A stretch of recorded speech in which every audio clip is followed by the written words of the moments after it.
आचार्य ने कहा मां तु धन जन यौवन गर्वम हरत निमेषा काल सर्वम। ज्यादा इसका आस्ते आशय पर विश्वास मत करो, ना धन का, ना जन का, ना अपने शरीर के बल का, क्योंकि ये कब मिले और कब छूट जाए कोई भरोसा है इसका?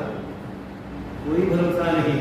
वर वरो गोपाल तब मेरा भाई का वाक्य है, ऐसे वर को क्या वरु जो नित जन में मर जाए, वर वरु गोपाल जो मरचुरो अमर हो जाए।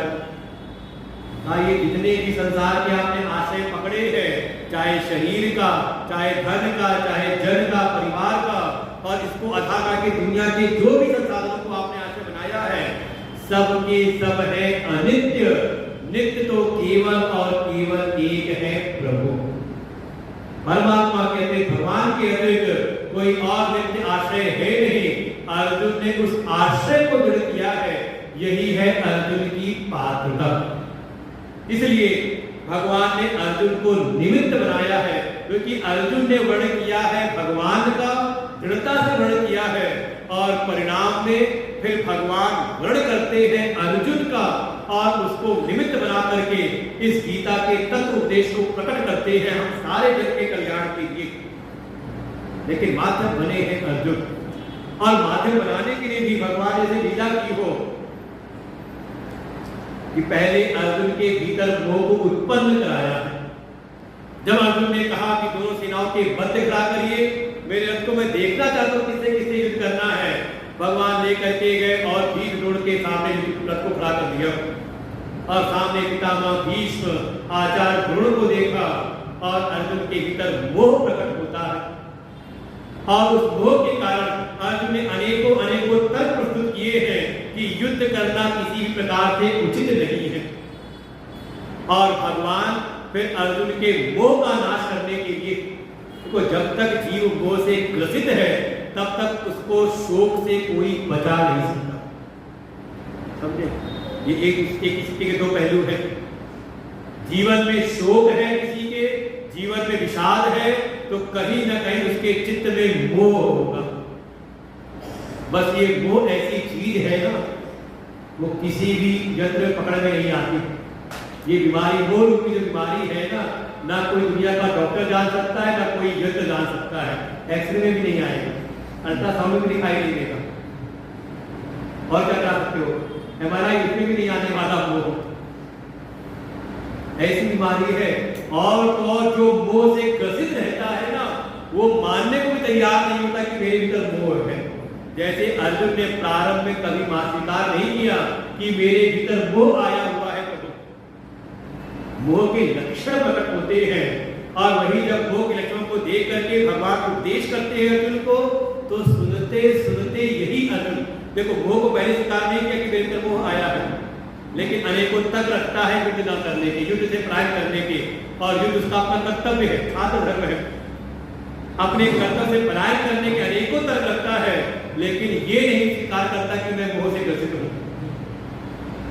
लेकिन जब भगवान मोह के लक्षणों को देख करके मोह के निवारण के लिए उपदेश करते हैं, तो यही अर्जुन सुनते सुनते जब भगवान की भूतियों को उसने जाना, 10वें अध्याय तक सुना उसने, तो सुनकर के 11वें अध्याय के पहले श्लोक में कहता है अर्जुन, यत् योक्तम वचस्तेन मोहो अयम विगतो मम। 11वें अध्याय पहले श्लोक में कहता है अर्जुन कि हे प्रभु, जो जो आपने अपनी विभूतियां दिखाई, कहां कहां मैं किस किस रूप में हूं, इन सारे वचनों को आपके वचनों को सुन करके मेरे भीतर जो मोह था, मोहो अयम, ये जो मोह था भीतर मेरे, विगतो मेरे भीतर से निकल गया। अच्छा, निकला है पहले रहा होगा ना, लेकिन पहले स्वीकार नहीं किया था कि मैं मोह में था। 11वें अध्याय में एक सत्संग सुनते सुनते, शुरू में तो कोई किसी लेता कि हम मोह से ग्रसित हैं, कह भी देते हैं अरे हमें तो कोई मोह ममता में, हम कोई मोह ममता में नहीं है। वो तो जब परिस्थितियां आती है ना, विपरीत प्रतिकूल परिस्थितियां आती हैं, तब खबर लगती कि कौन कितने मोह में पड़ा हुआ है। अर्जुन ने 11वें अध्याय में स्वीकार किया है, लेकिन भगवान भी देखते कि अभी अर्जुन कह रहा है कि वो चला गया, तो कोई पता नहीं कि किस दरवाजे से गया है, उस दरवाजे से वापस ना आ जाए। समझने का प्रयास करिएगा।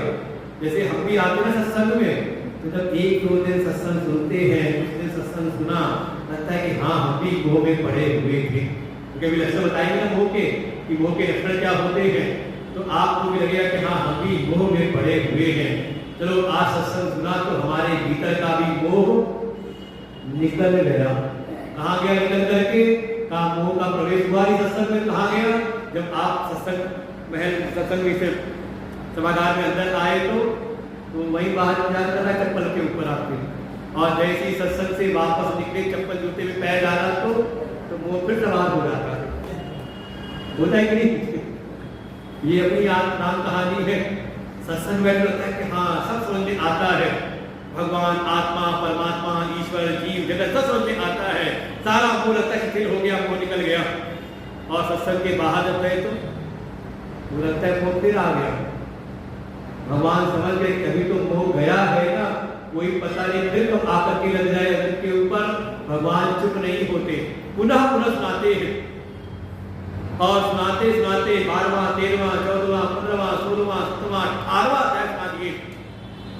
अंतिम में अर्जुन ने कहा, हे प्रभु नष्टो मोह स्मृतिर्लब्ध्वा तत्प्रसादात्, हे अच्युत, हे कृष्ण, आपकी कृपा से, आपके इस कृपा प्रसाद से मेरे भीतर का जो मोह था वो नष्ट हो गया, सारे संदेह मिट गए। अब तो मुझे अपने स्वरूप की स्थिति नहीं, उसमें मेरी स्थिति हो गई है। भगवान ने कहा अब काम हुआ है पूरा। इसके बाद भगवान को उपदेश करते हैं, समझ गए अब काम पूरा हुआ। इसलिए भगवान ने तब तक अर्जुन को गीता सुनाई है, कब तक? कहा जब तक उसके भीतर का मोह नष्ट नहीं होता। और दूसरा पहलू, अर्जुन ने भी गीता तब तक सुनी है जब तक उसके भीतर का मोह नष्ट नहीं हो गया। इसलिए हमें भी गीता कब तक सुननी है? कब तक? चलो एक बात सुन ली, आज अगली बार छुट्टी नहीं, जब तक भीतर का जो मोह है वो मोह नष्ट ना हो जाए। तो मोह को पहचाने कैसे? तो समझे मोह के कुछ लक्षण, जैसे कहते हैं ना बुखार है शरीर में, कैसे जाना बुखार है? कुछ लक्षण बताओगे ना कि बुखार दिखाओगे आप, ये बुखार मेरे भीतर है। बुखार के कुछ लक्षण होंगे कि हाँ शरीर में ताप बढ़ रहा है, कुछ मुंह का स्वाद बिगड़ रहा है, कुछ हरारत सी लग रही है ना? फिर कौन सा बुखार है? बुखार 36 प्रकार के हैं, तो उसके भी लक्षण है। कोरोना वाला तो नहीं आ गया कि मलेरिया वाला है कि टाइफाइड वाला है, कैसे पहचानते हैं? लक्षणों से।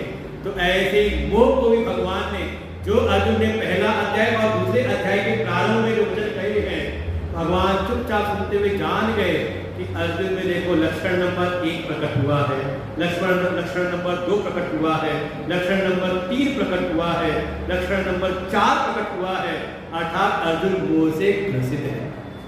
और भगवान भी उस मोह रूपी रोग की औषधि को प्रकट करते हैं।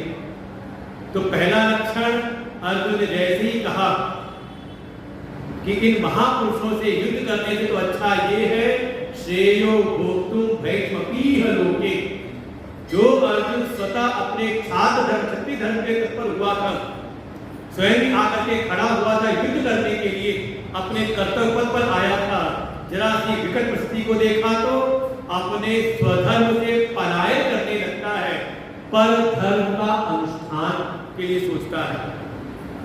श्रेयो भोक्तुम भैष्मपीह, हे प्रभु इस युद्ध को करने से तो अच्छा है कि मैं चला जाऊं जंगल और भिक्षा का जीवन यापन करूं। भिक्षा का अधिकार किसको है? गलत, ब्राह्मण को भी नहीं। भिक्षा का अधिकार केवल 2 को है, या तो सन्यासी या तो ब्रह्मचारी। ब्राह्मण को जो अधिकार है वो दान लेने और दान देने का। कोई दान दे स्वेच्छा से दे रहे हो, भिक्षा मांगने का अधिकारी नहीं। ब्राह्मण जाकर के किसी का अनुष्ठान कराता है तो बदले में जो यजमान है उसको दक्षिणा निवेदित करता है, उसको कुछ कभी स्वेच्छा से दान अर्पण करता है। भिक्षा का मतलब बिना कुछ किए जाकर के मांग करके जीवन यापन करना। ब्राह्मण को भी अधिकार नहीं। नरोत्तम दास जी कवि जी ने बोल दिया भिक्षण ब्राह्मण को केवल धन भिक्षा तो शास्त्र में नहीं है। दान दक्षिणा लेने देने का अधिकारी है, लेकिन उसके लिए भी अपने पुरोहित धर्म को, अपने जो भी उसके जजमान हैं उनका हित साधे और बदले में जो जजमान दे उसको स्वीकार करे। भिक्षा मांगने का अधिकार केवल सन्यासी को और या फिर कोई ब्रह्मचारी गुरु की सेवा में है, अध्ययन करने गया है तो गुरु की सेवा के लिए गया है भिक्षा मांगने के लिए, और जो कुछ भिक्षा मिला उसको ला करके गुरु को निवेदित किया।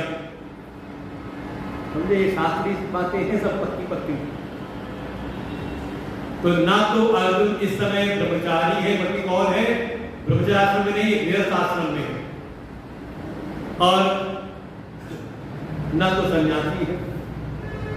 अगर ब्राह्मण भी तो ब्राह्मण भी नहीं है, और ऐसा कोई अगर जो जिसका अधिकार उसको शास्त्र में जो अधिकार नहीं प्राप्त हुआ है और वो करने लगे, अर्थात जो दूसरे का धर्म है, जो अपना तो धर्म नहीं दूसरे के धर्म में रुचि आ जाए, तो समझ लें ये मोह का सबसे प्रगाढ़ लक्षण है, अतिरेक मोह का लक्षण है।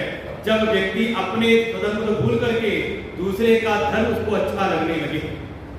ये कई बार होता है, हम लोग कई बार किसी के घर जाते हैं, कई बार होता है गुरु जी आप ही लोग का जीवन बढ़िया, महाराज जी आप महात्माओं का जीवन बढ़िया, सन्यासियों का जीवन बढ़िया है, ना कोई नाते संबंध ना कोई करता, बढ़िया मौज। तो कहते आ जाओ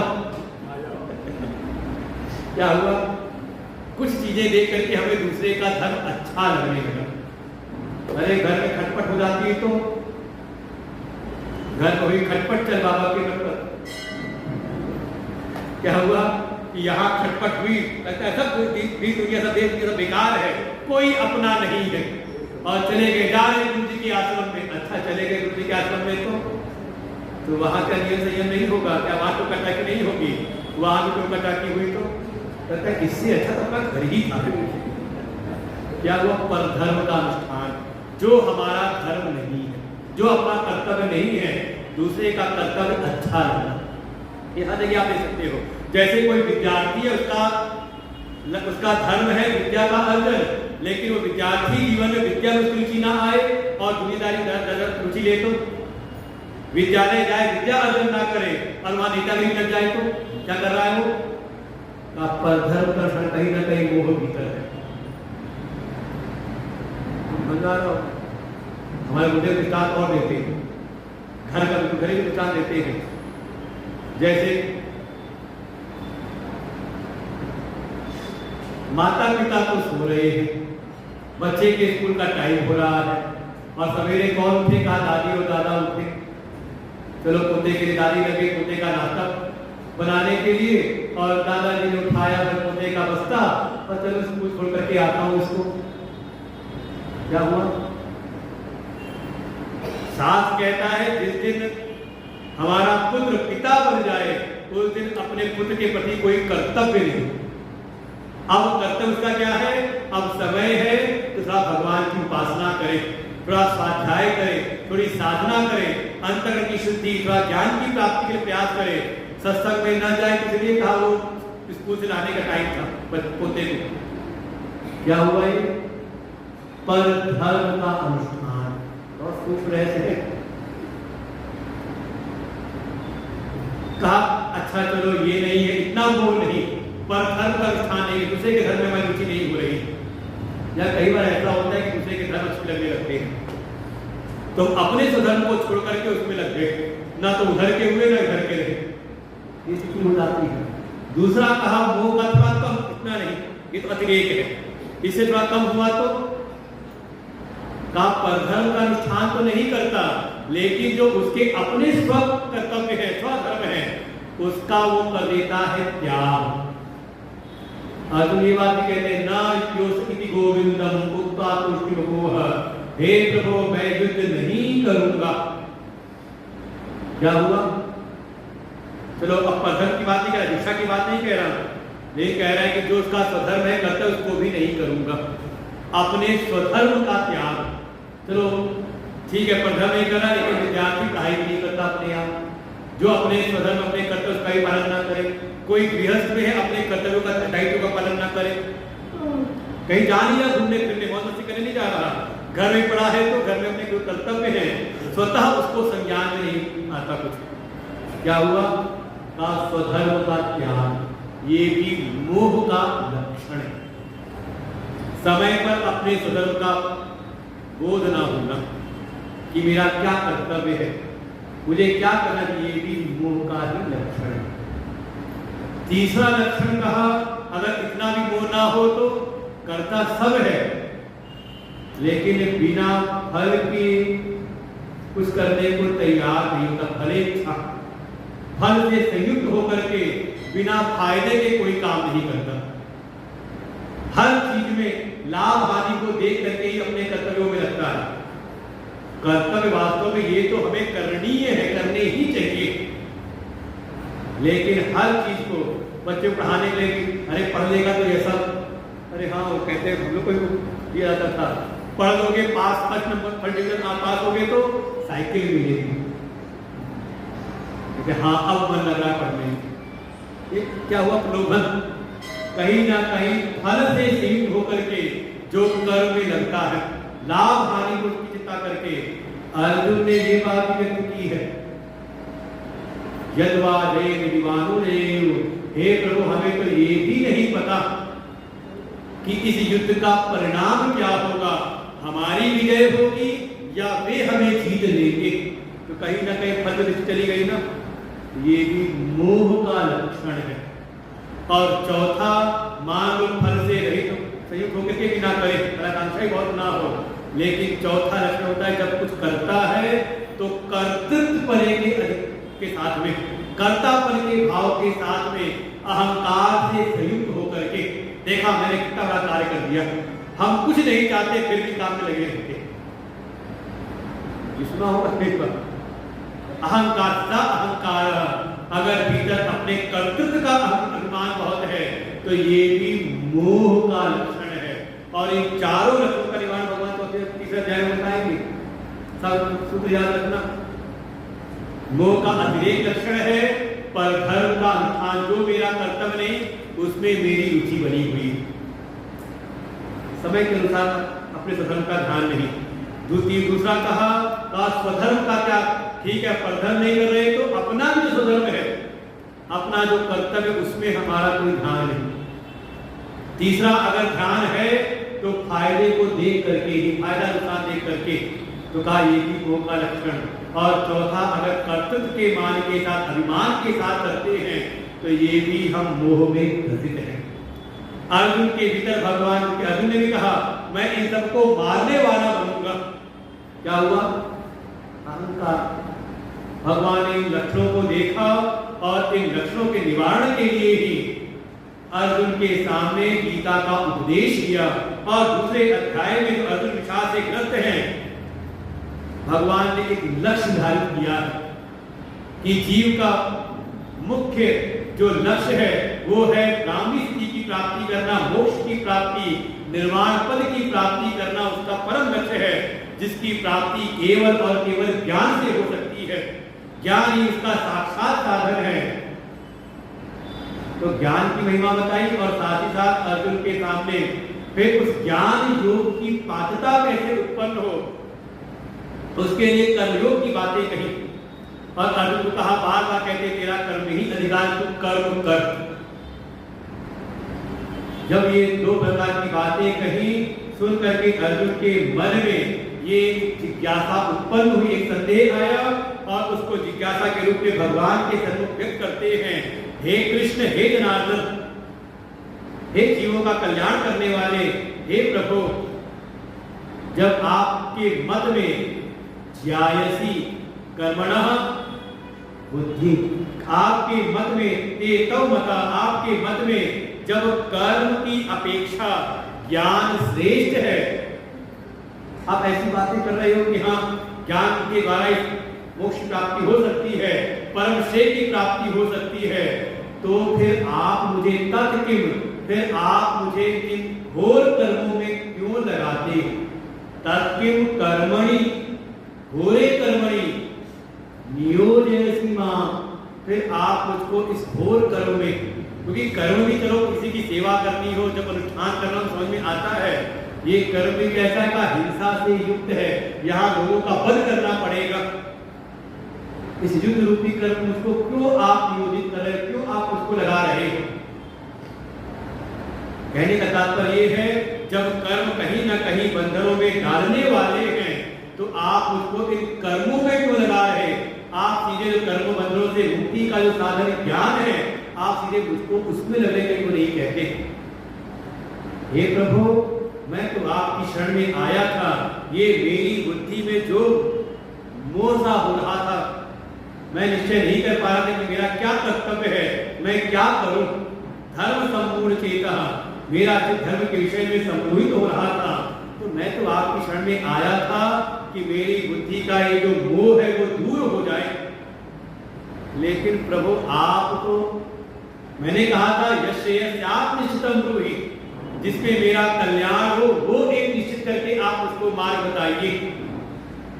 लेकिन आप ये कैसी मिली जुली, देखो तरीका सीखना चाहिए, बात प्रश्न भी करना कैसे करना है, कितनी विनम्रता है, कितना सावधानी अर्जुन प्रश्न किया है। ये नहीं कहता कि हम तो आए थे अपना मोह मिटाने के लिए, और आप तो कैसे मेरी बुद्धि के मोह को और बढ़ा रहे हैं। मैं आया था, मैंने कहा था एक बात बताइए, आप क्या मिली बातें कह रहे हैं? अंतर आया ना? अर्जुन कहते हैं, थोड़ा शब्दों में अंतर है। कोई ऐसे भी कह सकता था कि आप मेरे मोह को बढ़ा रहे हैं, आप क्या मिली हुई बातें कर रहे हैं, लेकिन अर्जुन बड़े सावधान हैं। कहते, हे प्रभु, आपकी जो बातें हैं मुझे मिली जुली हुई सी लग रही। ये शब्द जोड़ा है, मोहयसी इव, मिली जुली हुई सी लग रही है।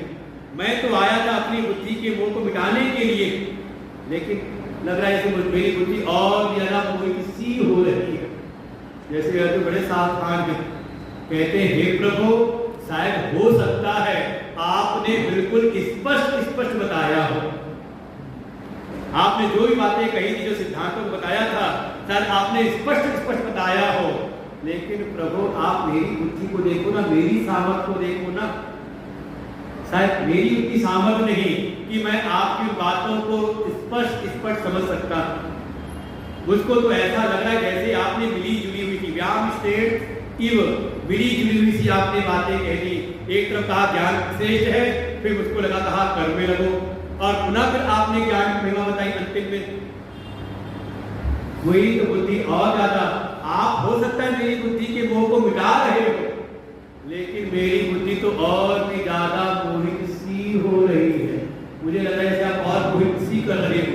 देखो एक ही शब्द लगाने से कितना अंतर आ गया। ये शब्दों में बहुत फर्क पड़ता है शब्दों से। जैसे अंतर यही है ना, आप भगवान को ही चाहते हो या भगवान को भी चाहते हो?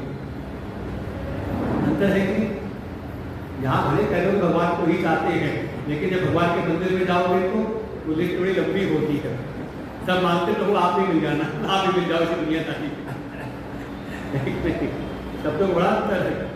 तो अर्जुन बड़े दृढ़ता से कहते, हे प्रभु, आप थोड़ा मेरी बुद्धि को देखो, मेरी शक्ति सामर्थ्य। हो सकता है आपने स्पष्ट बातें कही हो, लेकिन शायद मेरी बुद्धि उस बात को नहीं ग्रहण कर पा रही। आप थोड़ा मेरे स्तर पर आओ।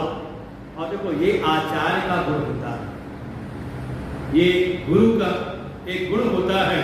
वो है तो अपने बिल्कुल अपने स्वरूप में स्थित है, सारा जगत उनको ब्रह्म में दिखता है, लेकिन सामने जब कोई योग्य शिष्य आ गया तो वो अपने स्तर से नीचे उतर करके उस शिष्य के स्तर पर आकर के उस बात को समझाने का प्रयास करती है। देखो ये गुण, इसलिए कई बार आपको ऐसा लगता होगा कि सत्संग में सुनते हैं तो सब समझ में आता है, लगता है बिल्कुल सब समझ में आ गया, सारा मोह माया सब मिट गई। और जब अपने आप पढ़ने बैठे तो जब तक समझ में नहीं आता। कारण क्या है कि शायद अभी हमारे भीतर उतनी पात्रता नहीं, और जो सत्संग में हमने सुना समझ में आया था तो वहां पर कहीं ना कहीं योग्यता पात्रता थी आचार्य की, वो उनकी पात्रता उनके औरा में आकर के हमारी वो पात्रता निमित्त हुई और हमें वो बात समझ में आ गई। तो धीरे धीरे हमें अपनी पात्रता को भी बढ़ाना। अब ये नहीं कि आचार्य तो बार बार नीचे उतर करके आए और हम ऊपर चढ़ने को तैयार ना हो तो क्या फिर आपने कोई और ले लेगा, आप पड़े रहोगे अपने उसी स्तर पर। तो आप भगवान से अर्जुन ने बिल्कुल यही प्रार्थना की है, हे प्रभु मेरी बुद्धि शक्ति अवस्था को आप देखो, मैं शायद उतना योग्य नहीं जितना आपने समझ लिया है मुझको, थोड़ा मेरे स्तर पर आकर के थोड़ा इसको और स्पष्ट करिए, क्योंकि मैं तो केवल और केवल श्रेय चाहता हूं, इसलिए आप भी मुझको वो एक मार्ग बताइए, तद एकम वद, वो आप मुझको एक मार्ग बताइए, निश्चित किया हुआ एक मार्ग जिसके द्वारा मुझको श्रेय की प्राप्ति हो, मैं कल्याण का इच्छुक हूं, श्रेयार्थी हूं, मेरे जीवन का परम कल्याण हो जाए, परम श्रेय की मुझको प्राप्ति हो, आप मुझको वो उपदेश करिए। अर्जुन बिल्कुल अपने उसी लक्ष्य पे पक्के हैं। दूसरे अध्याय में कहा यश्रेयस्यात्, और यहाँ भी कहा श्रेयो अहम आप्नुयाम, मुझको श्रेय की प्राप्ति हो। और जैसा अर्जुन ने पूछा प्रश्न अनुरूपम, प्रश्न के अनुरूप ही अब भगवान अर्जुन को उपदेश करते हैं। तो हम लोग तीसरा श्लोक पढ़ते हैं, तीसरे अध्याय का तीसरा श्लोक। श्री भगवान उवाच लोकेस्मिन् द्विविधा निष्ठा, जिनके पास ग्रंथ ना हो तो लेकर के आए, और नहीं भी है तो शांत मन से सुनेंगे तो दोहरा सकते हैं सबके साथ में, आसान है। लोकेस्मिन् द्विविधा निष्ठा, पुरा प्रोक्ता मया नघ, ज्ञानयोगेन सांख्यानां, कर्मयोगेन योगिनां, लोकेस्मिन् द्विविधा निष्ठा,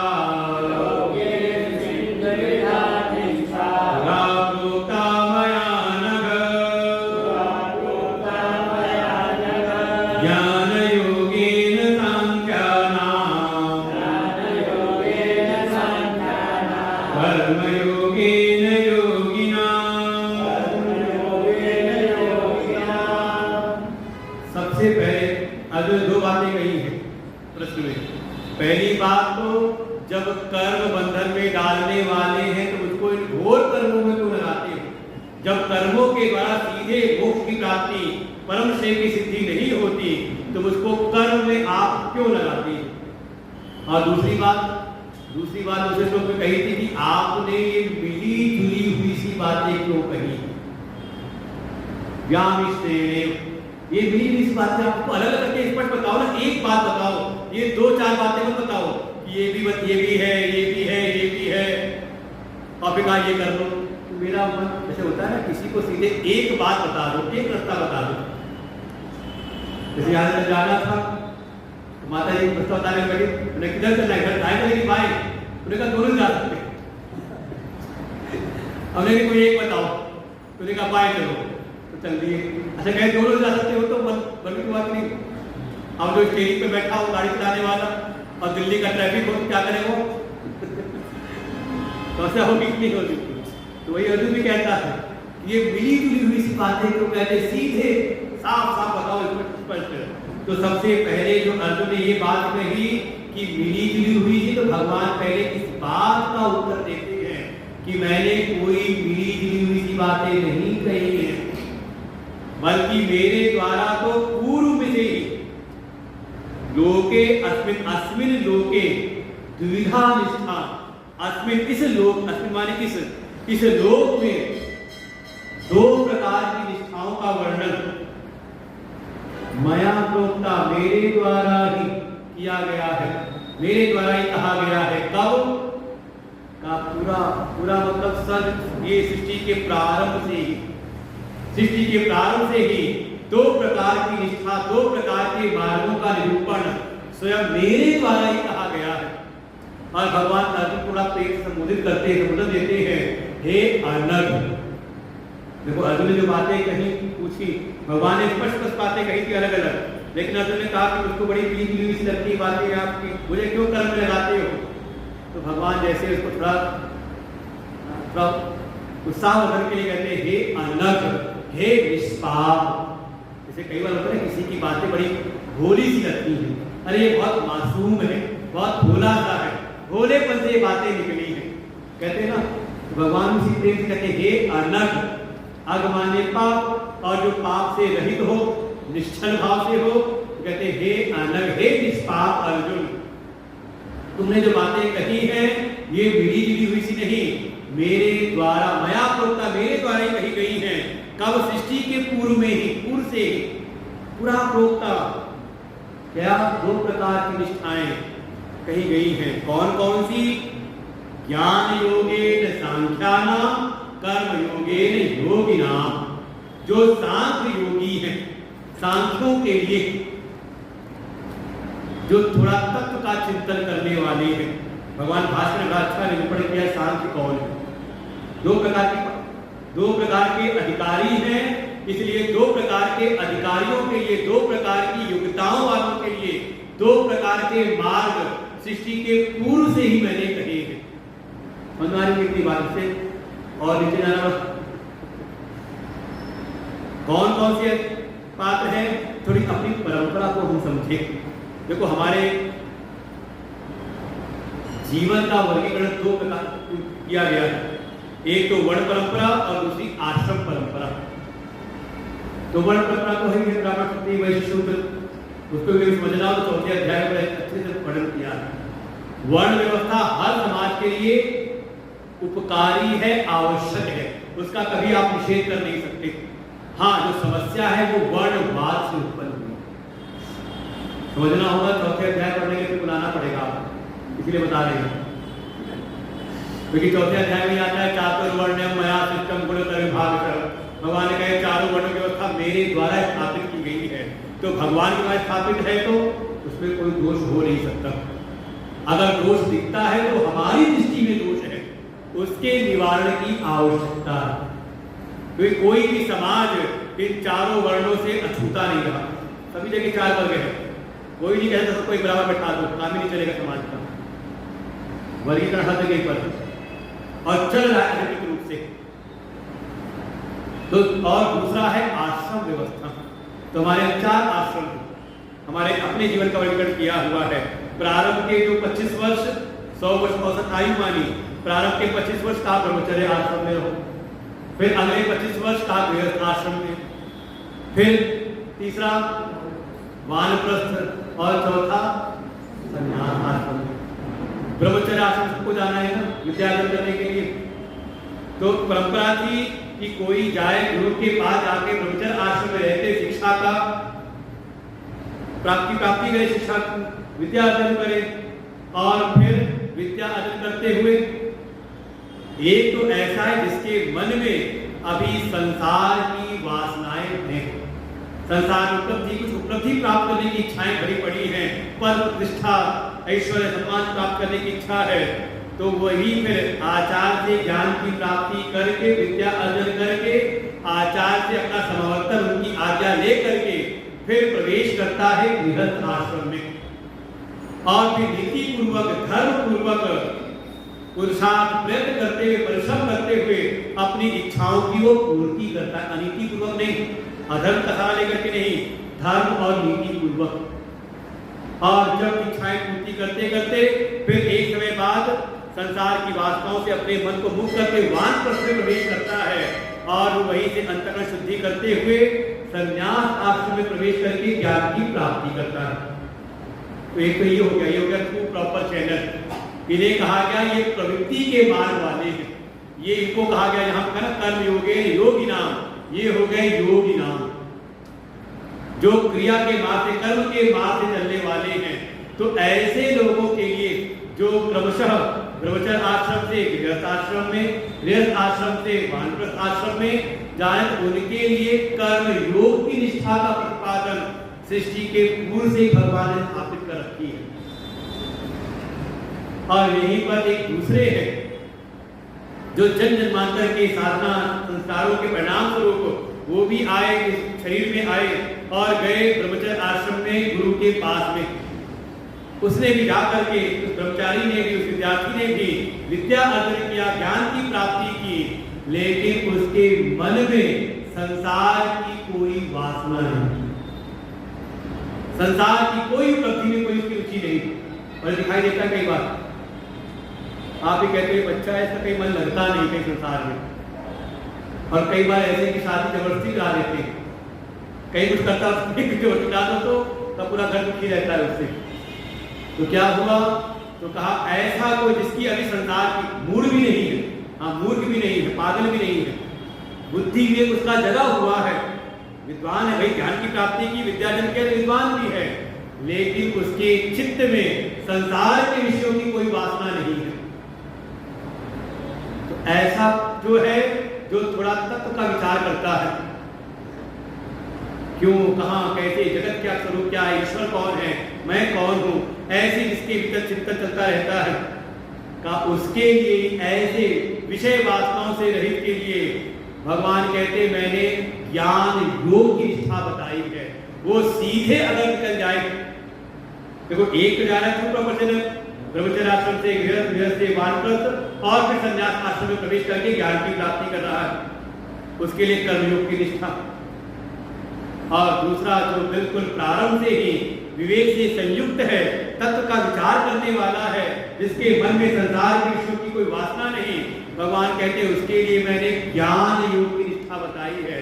वो सीधे ही ब्रह्मचर्य आश्रम से संन्यास के मार्ग में प्रवेश कर सकता है। और ये दोनों परंपराएं हैं।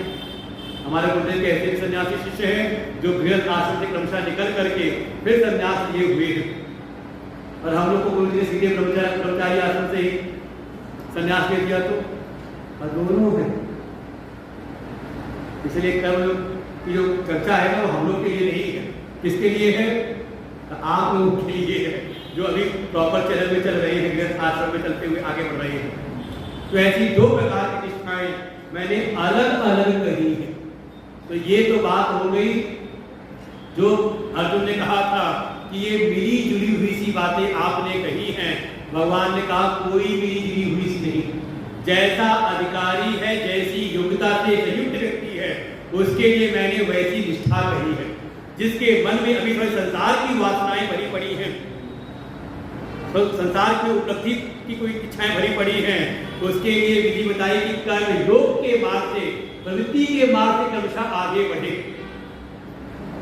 कर्म को त्याग ना करे, कर्म को ना छोड़े, कर्म को करता रहे, लेकिन कर्म योग की रीति। और जिसके मन में संसार की कोई विषय वासना नहीं, ऐसा कोई अधिकारी है, तो सीधे ज्ञान योग के रास्ते पर आगे बढ़ जाएगा, सीधे संन्यास के मार्ग पर आगे निकल सकता है। तो ये दो प्रकार की निष्ठाएं दो प्रकार के अधिकारी पुरुषों के लिए कही गई है। हो सकता है जो ये सांख्य योगी है वो पूर्व के जन्मों में वो कर्म की जो प्रक्रियाएं हैं उनको पार कर चुका है, इसलिए ये ना समझे कि कर्म और ज्ञान साथ साथ चलता है, साथ साथ नहीं। पहले कर्म की साधना के द्वारा, कर्मयोग की साधना के द्वारा अंतःकरण की शुद्धि करे, और जब अंतःकरण शुद्ध हो जाए तो कहा फिर वो ज्ञान योग की प्राप्ति करे।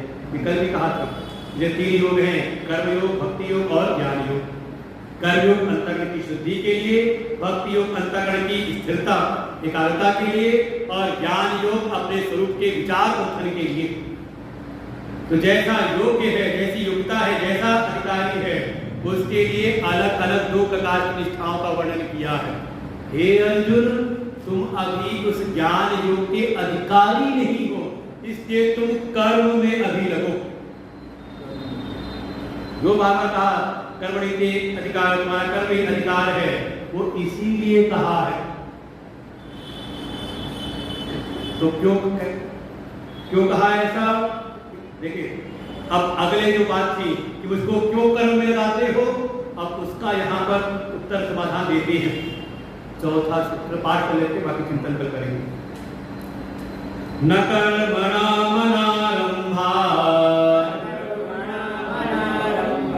नैष्कर्म्यं पुरुषोऽश्नुते, न च कर्म न च सन्न्यसनादेव सिद्धिं समधिगच्छति।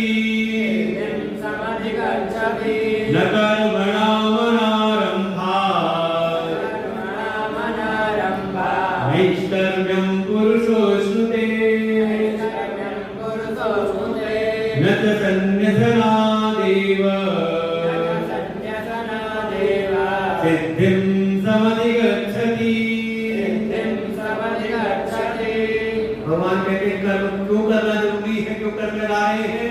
भगवान कहते हैं जो अभी उस ज्ञान योग की इच्छा जिसमें नहीं है, योग्यता नहीं है, वो अगर कर्मों का आरंभ न करे, कर्मणाम अनारंभात, कर्मों का आरंभ किए बिना कोई कर्मों का आरंभ ही ना करे, तो ऐसा जो पुरुष है, ऐसा जो मनुष्य है, नैष्कर्म्यम न अश्नुते, फिर वो नैष्कर्म की स्थिति, जो परमश्रेय की स्थिति है, मोक्ष की स्थिति, निर्वाण की स्थिति का वो उसको प्राप्त नहीं कर सकता। जिसने जीवन में कर्म का आरंभ ही ना किया हो, कर्म का आरंभ करके अपने अंतर्गत की शुद्धि ना प्राप्त की हो, तो सीधे कहा वो उस नैष्कर्म की स्थिति, उस परम श्रेय की स्थिति को नहीं प्राप्त कर सकता।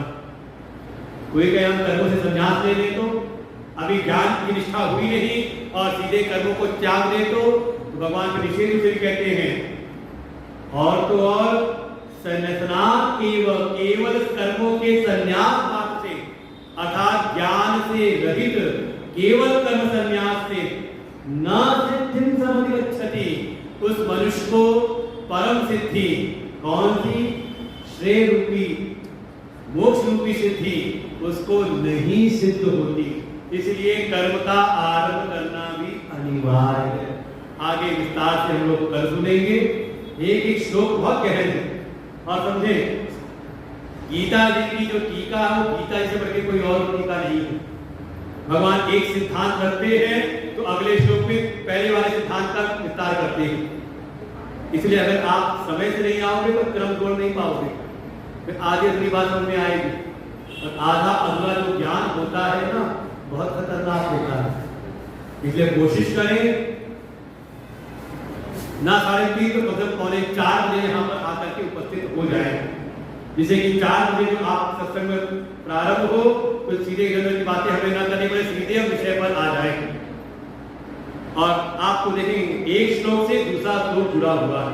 भगवान अगर किसी एक श्लोक में सिद्धांत करते हैं तो उसका विस्तार अगले श्लोक में करते हैं, उसकी टीका करते हैं, फिर उसको समझाते हैं अगले श्लोक में। तो पूरा क्रम एक से दूसरा जुड़ा हुआ है। तो कोशिश करें बिल्कुल समय से 4 बजे आकर के और पहले ही आकर के अपना स्थान यहाँ पर ग्रहण कर लें और इस गीता के ज्ञान में हम सब प्रवेश करें क्रमशः। तो आगे हम लोग कर देखेंगे। आज यहीं पर विश्राम लेते हैं। ओम पूर्णमदः पूर्णमिदं पूर्णात् पूर्णमुदच्यते पूर्णस्य पूर्णमादाय पूर्णमेवावशिष्यते। ओम शांति शांति शांति। हरि ओम। श्री गुरुभ्यो नमः। हरि ओम। वो याद रखें क्या पाते हैं? अगर कोई साधना में जो अवरोध बताए थे ना, अगर विकल ही भावना है तो इस कर्म योग की साधना में आगे नहीं बढ़ सकता। दूसरा, अगर किसी के विकल के प्रति ईर्ष्या का भाव है तो भी कहीं न कहीं बाधाएं उत्पन्न होती है, साधना अवरुद्ध होती है। तीसरा क्या कहा था? हाँ, याद रखो, आसक्ति कहीं हो तो भी अवरोध उत्पन्न होते हैं साधना में। और चौथा, कोई प्रतिज्ञा, कोई अपने जिस संकल्प के प्रति अगर कोई आग्रही है तो वो भी आगे नहीं बढ़ सकता। और एक बात कही थी, मोह के लक्षण, कि बुखार को कैसे बचाते हैं? लक्षण से। तो मोह के लक्षण, हम मोह में है कि नहीं? तो पहला लक्षण था पर धर्म का अनुष्ठान, जो अपना कर्तव्य नहीं उसमें रुचि ज्यादा लेना। दूसरा, स्वधर्म का त्याग, चलो परधर्म नहीं कर रहे तो अपना जो कर्तव्य वो भी नहीं करते, का ये मोह का लक्षण। और कर रहे हैं तो बिना फायदा लाभ देके करते नहीं, फलाकांक्षा का ये भी मोह का लक्षण है। और ये भी ना हो तो कहीं ना कहीं अहंकार से होकर के, अभिमान से युक्त होकर के, तो ये भी मोह का लक्षण है।